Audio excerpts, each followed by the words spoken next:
আসসালামু আলাইকুম এভরিওয়ান। মাত্র একটা চিকেনের টুকরো দিয়ে বানিয়ে ফেলুন মজাদার ক্রিস্পি চিকেন ফ্রাই। প্রথমে আমি কয়েকটি গোশের টুকরা নিয়ে নিয়েছি, তার ভিতরে হলুদ, মরিচ, আদা বাটা, জিরা বাটা দিয়ে সুন্দর করে ম্যারিনেট করে রেখে দিয়েছি।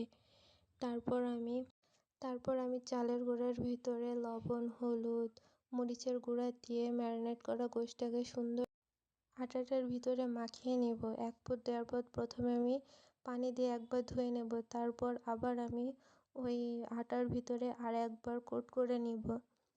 তারপর আমি ডুবো তেলে ভেজে নেব চিকেন ফ্রাইটি। আমি একে একে সবগুলো মচমচি করে ভেজে নেব।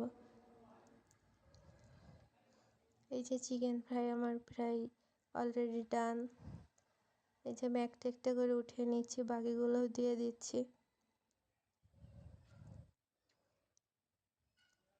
খুব সহজে বানিয়ে ফেলুন। এই যে দেখুন কতটা লোভনীয় লাগছে। আমি একটু প্লেটে সার্ভও করে নিয়েছি। দোকান থেকে কিনে খাওয়া ছাড়া বাসায় বানিয়ে সবাই মিলে খাওয়া অনেক মজার। খুব সহজে বানিয়ে ফেলুন ক্রিস্পি চিকেন ফ্রাই।